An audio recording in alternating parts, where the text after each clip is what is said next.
Hi friends, നമ്മുടെ ചാനലിലേക്ക് എല്ലാവർക്കും സ്വാഗതം. ഇന്ന് നമ്മളിവിടെ കടുകുമാങ്ങ അച്ചാർ എങ്ങനെയാണ് തയ്യാറാക്കുന്നതെന്നാണ് കാണിക്കാൻ പോകുന്നത്. അപ്പോൾ നമ്മളിതാ കുറച്ച് കടുകുമാങ്ങ വെള്ളത്തിലിട്ട് വെച്ചിട്ടുണ്ട്. ഇനി നമുക്കിത് ഓരോന്നായിട്ട് കഴുകി തുടച്ചിട്ട് വയ്ക്കണം. അപ്പോൾ നമ്മളിത് കുറച്ച് അങ്ങനെ കഴുകി തുടച്ച് വെച്ചതാണ്. ഇനി നമുക്ക് ബാക്കിയുള്ള കൂടി തുടച്ച് എടുക്കാം. അപ്പോൾ നമ്മൾ എല്ലാ മാങ്ങ അങ്ങനെ കഴുകി തുടച്ച് വൃത്തിയാക്കി വെച്ചിട്ടുണ്ട്. ഈ മാങ്ങയ്ക്ക് കുറച്ച് വലിപ്പം കൂടുതലാണ്. ഈ മാങ്ങയാണ് ഇതിൽ കടുമാങ്ങ അച്ചാറിനുള്ള പ്രായം. നമ്മളിത് കുറച്ച് വലിയ മാങ്ങയാണ് നമുക്ക് കിട്ടിയിരിക്കുന്നത്. അപ്പം നമ്മളിത് 100 മാങ്ങയാണ് അച്ചാറിടാൻ പോകുന്നത്. ഇത് നമ്മൾ ആദ്യം ഉപ്പിലിട്ടേക്കാണ് ചെയ്യണത്. എന്നിട്ട് നമ്മൾ ഭരണിയിലാക്കി സൂക്ഷിക്കുകയാണ് ചെയ്യുന്നത്. ഇപ്പോൾ ഇതൊരു 3-4 ദിവസം കഴിഞ്ഞിട്ടാണ് നമ്മളിത് ഈ കടുമാങ്ങ തയ്യാറാക്കുന്നത്. 3-4 ദിവസം നമ്മൾ അതുവരെയും ഇതിങ്ങനെ നമ്മൾ ഭരണിയിൽ നിന്ന് ഇങ്ങനെ മാങ്ങ ഇങ്ങനെ കുലുക്കി വെക്കണം. എന്നാലാണ് എല്ലായിടത്തേക്കും ഒപ്പം ഉപ്പ് പിടിക്കുള്ളൂ. അപ്പോൾ നമുക്ക് ഇനി ഇത് ഭരണിയിലൊന്ന് എങ്ങനെ ഇടാൻ നോക്കാം. അപ്പോൾ നമ്മൾ കുറച്ചൊക്കെ നമ്മൾ ഞെട്ടിയോട് കൂടെ തന്നെയാണ് എടുത്തിരിക്കുന്നത്. കുറേയൊക്കെ ഞെട്ടിയില്ലാതെയാണ്, പക്ഷെ ഞെട്ടിയോട് കൂടെ എടുത്തിരിക്കുന്നതാണ് ഏറ്റവും നല്ലത്. ഈ ഭരണിയിലാണ് നമ്മൾ ഈ മാങ്ങ ഉപ്പിലിട്ടേക്കാൻ പോണത്. നന്നായിട്ട് കഴുകി തുടച്ച് വൃത്തിയാക്കി വെച്ചിരിക്കുകയാണ്. അപ്പോൾ നമുക്കതിൽ മാങ്ങ ഉപ്പിലിട്ടേക്കാം. അപ്പോൾ നമുക്ക് ആദ്യം ഈ മാങ്ങ ഇത് ഭരണിയിലേക്ക് ഇടാം.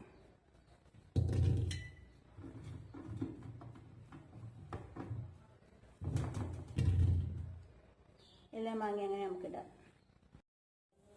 അപ്പോൾ നമ്മൾ മാങ്ങയൊക്കെ ഭരണിയിലിട്ട് വെച്ചിട്ടുണ്ട്. ഇനി നമുക്കിതിലേക്ക് ഉപ്പും കൂടി ഒന്ന് ചേർത്ത് കൊടുക്കാം. ഇത് നമ്മളിപ്പോൾ ഇടുന്ന പോലെ ഇത് ഇത്ര ഉണ്ടാവില്ല, നന്നായിട്ട് ഇത് ചുരുങ്ങി വരും. നമ്മളിത് ചെറിയ ഭരണിയില്ലാത്തത് കാരണം ഈ വലിയ ഭരണിയിലാണ് ഇട്ടേക്കുന്നത്. ഇപ്പോൾ നമ്മൾ ഈ 100 മാങ്ങയ്ക്ക് ഈ ഗ്ലാസ് അളവിലാണ് ഉപ്പ് എടുക്കുന്നത്. ഇതേ അളവിൽ നമ്മൾ മുളക് പൊടിയും കടുകുപൊടിയൊക്കെ ചേർക്കണത്. അത് നമ്മൾ കടുകുമാങ്ങ അച്ചാർ തയ്യാറാക്കുമ്പോൾ കാണിച്ചു തരാം. അപ്പോൾ നമ്മൾ ആദ്യം ഉപ്പ് ഈ അളവിൽ ചേർക്കുകയാണ്.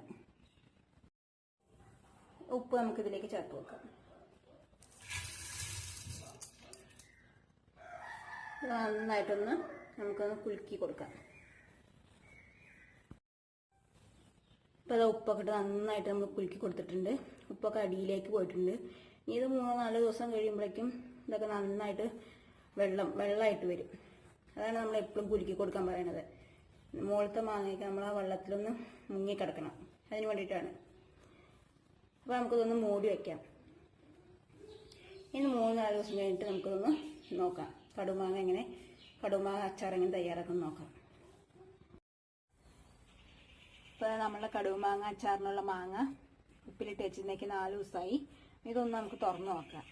ഇത് ഞാൻ ഇടയ്ക്ക് തുറന്ന് നോക്കിയിട്ട് നന്നായിട്ട് ഇളക്കി കൊടുക്കാറുണ്ട്, എല്ലായിടത്തേക്കും ഉപ്പ് നന്നായി പിടിക്കാൻ വേണ്ടിയിട്ട്. ഇനി നമുക്കൊന്ന് തുറന്ന് നോക്കാം. ഇതപ്പോൾ നമ്മൾ ഉപ്പിലൊക്കെ ഇട്ട് വെച്ചിട്ട് നന്നായിട്ട് ആ ഉപ്പൊക്കെ വെള്ളമായി വന്നിട്ടുണ്ട്. മാങ്ങ നന്നായി ചുരുങ്ങി വന്നിട്ടുണ്ട്. ഇനി നമുക്കിത് അച്ചാറിടാം. മുളക് പൊടിയും കടുക് പൊടിയൊക്കെ ഇട്ടിട്ട് അച്ചാറിടാം.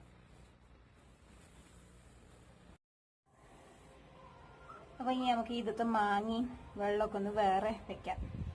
ഈ വെള്ളത്തിലാണ് നമ്മൾ ഈ മുളക് പൊടിയും കടുക് പൊടിയൊക്കെ ഇട്ടിട്ട് മിക്സ് ചെയ്തിട്ട് മാങ്ങ അതിലേക്ക് ഇടാൻ പോണത്. അപ്പോൾ മാങ്ങ വേറെ വയ്ക്കാം. അപ്പോൾ അത് മാങ്ങയൊക്കെ നമ്മൾ വെള്ളത്തിൽ നിന്ന് ഊറ്റി വെച്ചിട്ടുണ്ട്. വെള്ളം വേറെ വെച്ചിട്ടുണ്ട്. ഈ വെള്ളത്തിലാണ് ഇനി നമ്മൾ മുളക് പൊടിയും കടുക് പൊടിയും ഒക്കെ മിക്സ് ചെയ്യാൻ പോണത്. കടുക് പൊടി നമ്മൾ ഒന്ന് വെയിലത്ത് വെച്ചിട്ട് ഒന്ന് വേഗം പൊടിഞ്ഞ് കിട്ടാൻ വേണ്ടിയിട്ടൊന്ന് വെയിലത്ത് വെച്ചിട്ട് പൊടിച്ചെടുത്തിരിക്കുകയാണ് ചെയ്യുന്നത്. നമ്മൾ ആദ്യം ഉപ്പിട്ട ഗ്ലാസ് ആ അളവിൽ തന്നെയാണ് മുളക് പൊടിയൊക്കെ ചേർക്കുന്നത്. അപ്പോൾ നമുക്കൊന്ന് ചേർത്ത് നോക്കാം.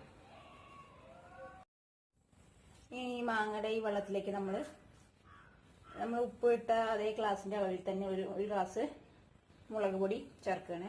ഈ മുളക് പൊടി നമ്മൾ വറ്റൽ മുളക് വാങ്ങിയിട്ട് കഴുകി ഉണക്കി പൊടിച്ചെടുത്താണ് നമുക്ക് ചേർത്ത് കൊടുക്കുക.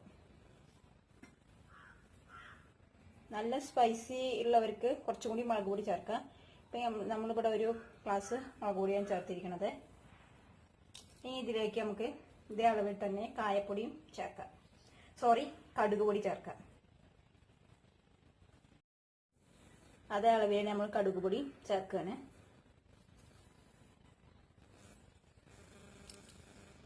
ഇനി ഇതിലേക്ക് നമുക്ക് ഒരു ടീസ്പൂണില് കുറച്ച് ഉലുവപ്പൊടിയും പിന്നെ കുറച്ച് കായപ്പൊടിയും ചേർക്കാം. അധികം വേണമെന്നില്ല. നമ്മൾ ഇതിലേക്ക് കുറച്ച് ഉലുവപ്പൊടിയും കൂടി ചേർക്കുകയാണ്. പിന്നെ ശകലം കായപ്പൊടി.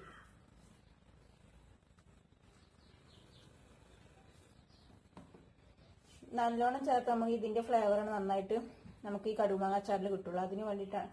അപ്പൊ അതിന് വേണ്ടിയിട്ട് നമ്മൾ നല്ലോണം ചേർക്കാത്തത്. നമ്മൾ അധികം ഇതിന് ഫ്ലേവർ കിട്ടുന്നത് കടുകിന്റെ ഫ്ലേവറാണ് അധികം വേണ്ടത്. അപ്പൊ നമ്മൾ നന്നായി ചേർത്തിട്ടുണ്ട്. ഇനി നമുക്ക് ഇതൊക്കെ ഒന്ന് മിക്സ് ചെയ്യാം. നമ്മൾ ഇതെല്ലാം കൂടി ഒന്ന് മിക്സ് ചെയ്തെടുത്തിട്ടുണ്ട്.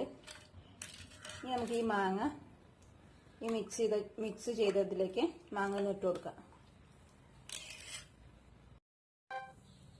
നമ്മൾ മിക്സ് ചെയ്തതിലേക്ക് മാങ്ങ ഇട്ട് കൊടുത്തിട്ടുണ്ട്. മറ്റേ പാത്രത്തിൽ ഫുള്ളായതുകൊണ്ടാണ് നമ്മൾ ഈ പാത്രത്തിലേക്ക് മാറ്റിയത്.